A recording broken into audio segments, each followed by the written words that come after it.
I wish I could laugh at this foolishness, but I can't. I'm so tired of politicians claiming to care about us, and yet they run away from the failures that their policies have caused.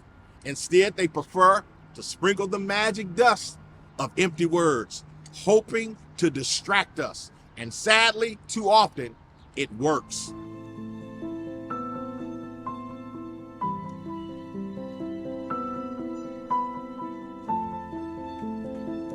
Hello, America. I'm Pastor Corey Brooks from the Southside of Chicago to the nation's capital. This is Rooftop Revelations. Many of you know me as the Rooftop Pastor. I recently spent a year on top of a roof through Chicago's cold and heat to raise nearly all the needed funds for this glorious leadership and economic community center that you see being built behind me. We aim nothing less than the full transformation of Chicago's most violent block, O Block, into Opportunity Block. Here we discuss issues local to national and from the streets to the Capitol. And we're glad you're joining us for the latest edition of Rooftop Revelation.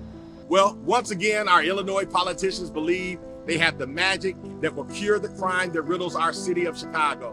I recently learned that our state's Democratic lawmakers plan to introduce a House Bill 4409 to amend the Illinois Crime Reduction Act of 2009. In order to rename offenders as justice-impacted individuals. That is right. With the magic of rewording, we will no longer have offenders or criminals. Instead, we will have justice-impacted individuals. And the implication could not be clearer. Rather than being seen as criminals who victimize society, they will be seen as victims of the system. I wish it were that simple. If it were, I could stop my work as a pastor who has tried to reform criminals in this Woodlawn neighborhood on the South Side for the last 20 years. I could stop construction on this massive project, this community center designed to take back the neighborhood from criminals. But you and I know that this latest move by our state politicians is just more leftist foolishness. It makes me so tired of watching. I'm tired of how these liberals have sprinkled this magic dust in my neighborhood over and over. For the last 7 decades, in the beginning, long before I arrived on the South Side to begin my ministry, they introduced welfare policies that took the father out of the home in exchange for government dependency. Year after year, they failed to provide us with the sufficient schools and teachers. Today, the nearby elementary school produces kids who can barely read and do math.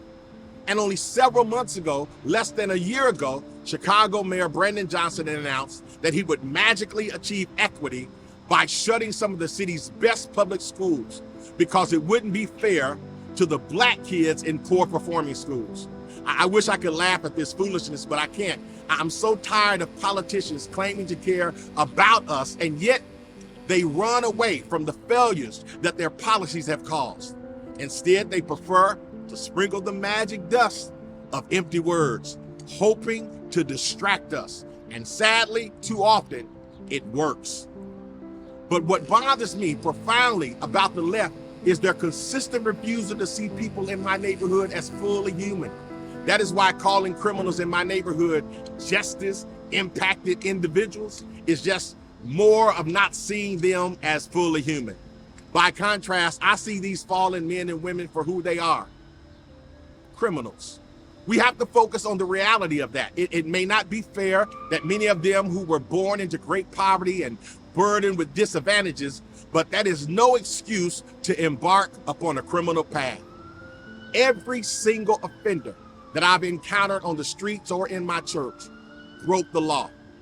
They knew what the law was, and they crossed the line anyway. They hurt people, sometimes even kill people. You can't erase these consequences with the turn of a phrase. But what I believe in my heart is that you can reform a criminal into a law-abiding citizen. The first step begins with the individual finding themselves under the criminal armor. When you do that, you recognize, you reconnect the individual to all the good things in life, especially those who want to be better. Then you begin to show the individual the possibility of a new pathway in life. And I tell them over and over that it is possible for them to change their lives for the better. to become a good employee, to become a good parent, to become a good spouse, and to become a good citizen. This work is not easy. It is not for the faint of heart.